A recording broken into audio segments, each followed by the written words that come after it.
Hi everyone, Vacha here from Recording Studio 9 and thanks for joining me again today. Today I'm in Jaminajar Studios in the Northern Beaches at Narrabeen. So I will have the opportunity to actually talk about and show you the studio as well as interview the owner, Paul Najar, and he'll be showing me around and telling you all about his studio work. I hope you're going to enjoy it and we're going to have a great time as well seeing Paul in action, where we're going to have a band set up for recording. So it'll be quite interesting and I hope you stick around. Paul, Bate, thank you so much for having us in your beautiful studio. you're welcome. And it's an absolute pleasure to be here. So can you tell us about, maybe let's start with your background. Okay. As a studio owner and a sound engineer. Okay. So that we get to see and know about you. Look, really, the journey started when I was very young, like 6 years of age when I started classical piano lessons. And then in my teens, I got a strong interest in jazz piano and then went to the Conservatorium of Music after school. And after the Conservatorium, I think I got I was really interested in some of the pop music that was happening at the time, which funnily enough, before that I wasn't. But then, so I went out and bought a synthesizer. My first synth was a Prophet 5. Yes. A brand new one. It cost an enormous amount of money back in those days. Yeah, over $6,000 they were. Yeah. I got a bit of a deal, but even so. And then went through, so many different chapters as a musician, but really the first opportunity I got to make a living out of music was as a session musician in recording studios. Yeah. And that started to happen in my early to mid 20s. And I went from no sessions to maybe 5 or 6 a week in just a few short months, because what led to that was I got a job in one of the biggest music stores in Sydney at the time, and it was around the time, 1983, when MIDI was invented and first hit the market. We first started to see keyboard devices with MIDI, and it was an enormous thing. It was being in that store and having hands-on experience. Which store was it? It was Farrell's, just down here in Brookvale, actually. Yeah. Yes. And within 12 months of working at the store, I left, and I've never done anything other than music since. And that led to lots of performing opportunities with some very famous Australian artists. And in the later 1980s, and by the early 90s, I think I realised it wasn't really my path to be a gun for hire so much. Originally, I was always very keen on composing music and writing music and making original music. And I was lucky that I got a taste of working in studios very early on, because after a few years, look, all that performing with lots of famous people was great. But it was always playing somebody else's work, somebody else's music. And and that was good. It raised my profile. I became known and so on, but it wasn't where ultimately I wanted to go. So 1992, I stopped touring. I came off the road, and because I had a production business going already, from about the mid 80s to that, then through to that time, I was getting more and more responsible for managing jobs. I was starting to write my own advertising jingles, bits of film and television music, and even writing songs for other artists. I even had a couple of minor hits in Australia that, in the top 40, but you've probably never heard of them because they weren't in the top 20. It was more, but with publishers and record labels, and then opportunities came to produce bands and try and do that side of it. Well, I always had a spare bedroom. Even in the late 80s, I always had a spare bedroom, and my MIDI keyboards and my MIDI sequencer and my little 4-track cassette tape recorder and a microphone. I was already producing recordings. Yeah.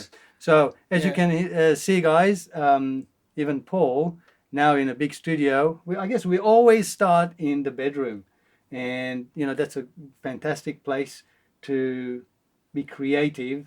And then as things grow and as opportunities come, and you start going into bigger things. So all you guys making music in your bedrooms, look at what you can be. And it was funny because at the time the studio technology, it was in transition. There were still big, large format recording consoles, expensive, Neves and SSLs and so on. And then there were still 2-inch 24-track analog tape machines. But alongside those analog tape machines, we were starting to see Sony 48-track digital and Mitsubishi 32-track digital tape machines. Yes. And so the cost of that equipment was enormous. So it still was not feasible for the bedroom music for a guy like me to get into my own facility. But the problem I had, and I could see it as a businessman, I could see it. The problem was every job I got, every budget I got from a record label as a producer, so much of the budget would go on hiring a studio, right? Yeah. And but before the end of the 1990s, the technology had advanced enough, and computers had got faster, and the cost of creating high quality recordings in your own space had come down enough that it was within reach. And it was within reach to me because I had paying customers ready to pay for a studio to hire, and they didn't care that whose studio I hired. That was up to me. Yeah. And so that's what I saw. I saw an opportunity to use the money out of each budget that I got as a producer to pay off my own equipment in my own space. Yep. And I was always lucky enough to have a big space in my property, in my home, which also worked in my favour because I think it would be much harder if I had to go out and rent premises. Now, to my understanding, this is not your first studio that you built. It's not. It's not. Which number is this one? Well, I don't know. You don't want to put too fine a point on it. It's either my third or my fourth. I looked at a lot of places, but this is a beautiful area. Well, it's a great area, and so this was the lake view, ocean view. Yeah, thank you. Yeah, we feel very fortunate to be here. Isn't it? That's the idea. Yeah. And so this was the plan, and this building had particularly good bones, I like to call it. It's required an enormous amount of work to get it to where it is, and it still needs more work upstairs and so on. It was very run down when we bought it. But the great thing about it is that it was all built out of double brick, and then they clad it with sandstone on top of that. Yes, I noticed that. Yeah. Sure. And concrete slab above us. That's my home, right upstairs there. Yeah. Yes. With my wife and daughter. But so you built this studio. Space. This was like I don't know, like a games room or a granny flat. Yep. The booth down the back of the room there was originally a little kitchenette, and the view window through to the recording floor there, that was an open archway. These two rooms were interconnected, and I took windows out along the outside wall here and rebuilt those walls there. Yep. A double brick wall with 100mm cavity full of rock wool, and rendered inside and out. Wow. Brick walls aren't particularly soundproof until you render them. Oh, really? Yeah, because look, it's the fish tank theory. If air can get through, then so can sound. Yes. So the mortar between the bricks still has little air gaps. Yeah. And so it's not until they render it, that little bit of render makes brick walls much more soundproof. So you've built really well. We will go and have a look around. Paul will also show us some of his gear as well. Aesthetically looks really great, and it's got a lot of acoustic treatment in here. And I can hear the difference, whether in the live section, and as you can see in the videos, you got the more sound reflective or deflective treatment there under the drums, and then you've got the absorption on the other end, which is like the dead end of the live room. Exactly. So it's two different areas to actually precisely. manage the sound. Yeah. Which is important. Well, it makes the recording space more versatile, right? Because sometimes you want to record as dead sound as possible. Yeah. And sometimes you want the room reverb. Yeah. As long as it's good room reverb. Yeah. And for things like drums, the drums tend to like a little bit of reverb around them. Yes. Like not too big a room, but that's not too big. So, so you have the control room in the middle, then you have a sound booth. Correct, vocals, down the back of this room here. Yeah. And then you've got the live room. The big room through there.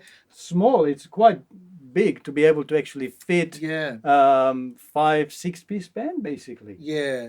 Pretty much. The challenge with recording live is maintaining isolation between microphones. And when so if we go next door, you'll see that look, there's 11 mics all over that drum kit, right? All over the room. So so the exercise tomorrow when we get going with this project is to get great drum takes. Everything else can be overdubbed later. But the other musicians or some of the other musicians in the group will play along with him to give him some inspiration and vibe to play. I can record about 30 or 32 inputs at a time here if I need to. Okay, talking about recording. Yeah. Can you show us around your gear and what you have and your equipment and sure for everybody? Yeah. So look, a lot of people, are taken by that big screen there. It's a 4K screen, and a few years ago I moved from multiple smaller screens. That was my big screen a few years ago, and I had two smaller screens either side, and those screens were kind of just there. Yeah. I built this bit of furniture myself. It's custom just to carry everything in. But the problem with if you can see my main monitors are those events there, and then I've also got surround monitoring and some little oratones there. Yep. But the problem with screens where they were here is that you get undesirable reflections off the corners of the screens from your main speakers. Yes. And that taints what you're hearing a little bit. I wanted to get the screen really back away from me. So it had to be a big screen so I could still read the text. And that's and you can see it's back in line with my main monitors. Yeah, so, I think it worked out really well. Oh, it's sure. Sonically, not having those like I said, there's the reflections off the edge of the screen has been quite significant. What interface do you use for audio capture? Interface? I can see a couple of RMEs there. I've always been an RME guy for many years. They run at very low latency, industry-leading low latency, and because they're quite reliable as well. Very stable, great drivers, very low CPU overhead to the computer. So they do that. Some other interfaces impose a higher CPU overhead.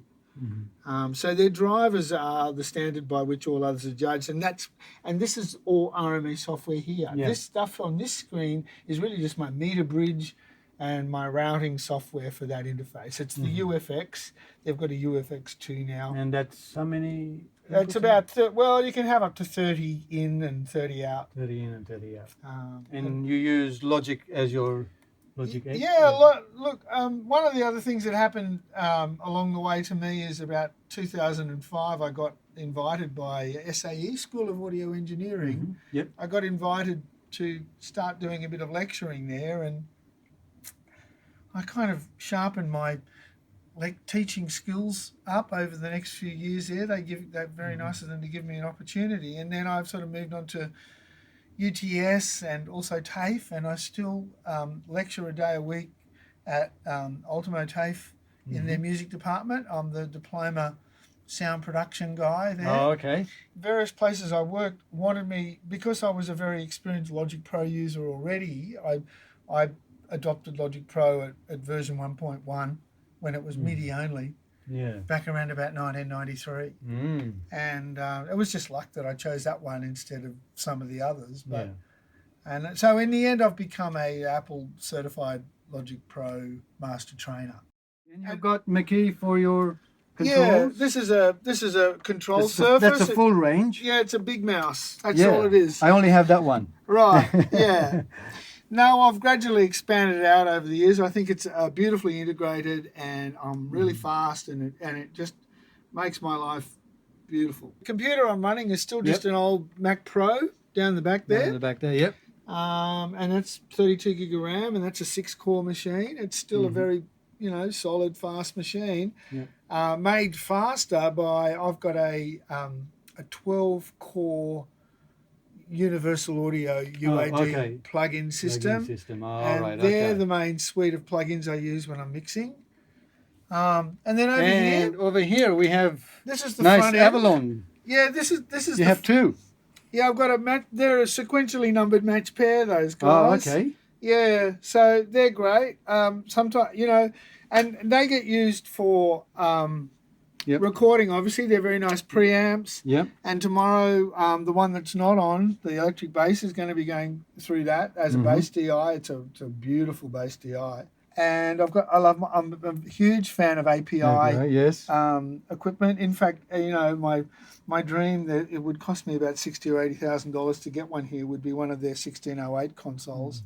I'd love one of them. Oh, yes. But it's just a bit, I can't justify it. Yeah. And this is another bank of RME preamps. That's 8 preamps, and that connects to the... Yeah, that's the ADAT connection to that ADAT, exactly, yeah. That's and extra 8. It's double ADAT, so even at 96K, I still get 8 preamps. And that's the Focusrite. It's an old Voice Master thing. Yes. It's you know what? It's incredibly useful. You know why? The thing I use that for the most. I mean, in this project, the hi-hat mic is going through it. Wow. But because of the de-esser. No, I don't use the de-esser for hats, but it's very clean and very, very quiet. And sometimes if I'm recording like pop and rock vocals, I'll use an API preamp. And then I'll feed it line input into one of the Avalons, and I'll use the Avalon optical compressor. Yep. And maybe I might configure the side chain to maybe make it a little bit more sibilant sensitive or something as well. And then I'll go out of that and I'll put line through this just for the de-esser. But it's nice to be able to get a bit of that on the way in. Yeah. It helps because that means less work on when you actually post-production. And I'm a big fan of recording great sounds, and that's what so do I. And but a lot of people just want to record a plain vanilla sound and worry about where they take that sound later. I'm a big fan of committing to a sound and recording that and making a great sound and just going, that sounds really inspiring, and just going with it. Absolutely. I agree with all that making a commitment to a sound, particularly with things like recording guitar amps and things like that. I never record the reverb on things. I'll always tell guitar players to turn their amp reverb off or whatever. But you still want the tone, because that's what's defining. Tone is everything. Yeah, because that's what defining the guitar sound for that song. Yeah. Let's have a quick look at the live room as well. Good. Okay. Well, we are now in the live room, and it's really great because it's got 2 different acoustic treatments for 2 different things. Yeah. So, what are these? Okay. Well, these... How'd you come up with this design? Oh, okay. Actually, maybe I should ask who did you use for your acoustic? Well, I'm very lucky to have a great friend who's also one of Australia's best studio designers. He gets a lot of big jobs. He's recently been responsible. And his name is? Mike Fronzek. Mike Fronzek? Fronzek, Sound Spaces is his business. Sound Spaces. Yeah. He's recently done a multi-million-dollar studio design and construction for Universal Music in their building in William Street in the city. And he's got some other ones on the way. So you have got good connections then. Well, I'm very lucky. And Mike's very generous with his advice and his time, and he helps me a lot, an enormous amount. You know, it always takes a team to do everything. You know, when people say they do it on their own, I just don't think it's true. Yeah. Ever. You definitely need someone to Yeah. help out with ideas. Absolutely. So we've got the drum section here, and this is more reverberant and more deflective sounds to give it more live. Okay, so the idea of these are diffusers. Okay. So with rooms, with studios, there are two things. There's keeping your noise in and the rest of the world's noise out. That's isolation, right? Yeah. Then there's what happens to the sound in the room, in the space. Yeah. And so reverb is not our enemy, but certain kinds of reverb are. Now, when you get two hard, flat, parallel surfaces, like in this room, that would be the floor and the ceiling, you get a very unfortunate kind of reverb called a ring echo. And it kind of goes, ow, you know, kind of got that sort of sound to it. And so to break that up, it's because the reflection gets trapped, right? Literally like this. So the idea of these diffusers is to break up the parallel surfaces. Yeah. And by doing, but without breaking or diminishing or killing the reverb, right? That's the idea.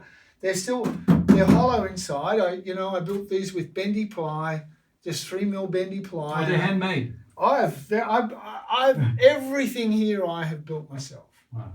Yeah, just out of necessity mostly. This is the live end of the room. End of the room, where you've got reflections, but controlled reflections, managed and controlled reflections. That's what I would call it. And look, at the moment we're in a very live mode. You can manage the reflections. I've got lots of other rugs, and if I want, I can completely cover the floor in rugs, and that reduces even the echo at the live end of the room. Yeah. I've also got other sort of stand-up gobos. Kind of gobos and stuff that I can. Well, they double as a ping pong table. And I can hang dampers off them and bring them in if I want to extend the reverb time as well. And then on the other end, we've got the the dead end. Yeah. Where you've got absorbers, and you can virtually hear the difference walking from just a couple meters from there to here. Yeah. How our sound actually changes, which is amazing. You've got the walls with absorbents. What you don't see behind that side there is that there's a big pillar here, and then from about here up to the end, it's actually about that deep. It goes in quite deep, and so this is a massive bass trap, right? It's full of rock wool. Yeah, so it's that deep inside it's thick behind it. Well, you can tell from the, I guess, from the width of the window you've got as well. Yeah. So that's sort of... That's right, yeah. That's right, yeah. So definitely this works where you want some deader sound, maybe the guitars, if you're... Yeah, most things, vocals. When you've got the vocal booth on the other end, but... I guess if they are doing live session, like which they're going to do tomorrow, that's right. The vocals will be around here. There's no singing. It's an instrumental. It's instrumental. That's right. It's instrumental. But if you did have one, it'll be around. No. I'd put them in the booth. Put them in the booth. Yeah. All by themselves. Yeah. Like a caged chicken. Yeah, if you like. Or caged bird. The bird sings like a caged canary. Hopefully they don't sound like it. But yeah, I mean, if you want the quality, then... Well, otherwise, the drums and everything, all the microphones in here are just to record drums, including this pair of room mics up the back here. Yeah. Which is a mid-size... So you're using them as room mic to get to record the drums. Room mics. Okay. And they're in mid-size. That's a ribbon mic, and that's just a dynamic mic. Yeah, that's the SM7B. Yeah. And this one's a fathead, a Cascade fathead. Cascade, yeah. It's a figure of 8 mic, so you see how they're pointed off axis to the room? So you're capturing that. I'm catching the reflections more than the direct sound. Yeah, that's a matched pair of AKG 414s. 414s? Yeah. C414s. They're beautiful overheads, those guys. Hard to beat. I used to use those ribbon mics. I've actually got a matched pair of those ribbon mics, which there's the other one there, which is an outside kick drum mic. At the moment, I used to use them for overheads, and sometimes they're great too when it's more of a rocky sound, because they're very flat and smooth in the upper frequencies. Whereas the large diaphragm condensers, these are a little brighter, which is more suitable, I think, for a jazz kit. These are 603s, E603s, the Sennheisers. And the fourth tom is just a Beta 57. 57. And then you've got some. And that's a Rode. That's an NT55. That's like an AKG 451 kind of copy. It's got filters and pads built into it. And then I'm using the same pencil condenser on the snare top, because no SM57. SM57 snare bottom. That's Beta 57. Beta 57. Yeah, Beta 57. And the Beta 52 is my I noticed that one. The kick drum mic. Well, I'm doing research on buying a new high-end valve large diaphragm condenser. I've owned a Rode Classic 1 since 1998. And it's been an incredible mic, and Rode, I can't speak highly enough of them. They have repaired it and repaired it and repaired it. Because they've got lifetime warranty. And they send a courier to pick the mic up, they send it back with a courier, and they've never wanted to send. And you know what? When they brought out the Rode Classic version 2, they actually had a proper shock mount, whereas the Classic never did. And one time when I sent it in for service, when it came back, they just gave me one of the shock mounts from the Classic 2. Their service is I've never experienced better. That's what you get for buying from an Australian company. Well, that's what I tell my students too. I say we hardly make any great pro audio products in Australia, and the fact that Rode do, let's support them. Lifetime warranty. You buy a Rode microphone. I think I got about 3 or 4 Rode microphones myself. The NT1, NT1A, and a couple others as well. And they're lifetime warranties. If anything goes wrong, they'll repair it, as you heard from Paul. There's a couple of mics I'm looking at in that too. The last time Rode repaired it, they said that they may be running out of some of the parts. So maybe in the next few years, I might send it in and be like, we can't fix this, because it's 20 years old now. Well, that's more than the lifetime of a microphone. Well, Paul, it was absolute pleasure, and thank you so much for showing us around. Beautiful Jaminajar? Jaminajar. As in Paul Najar. Paul Najar, Jaminajar.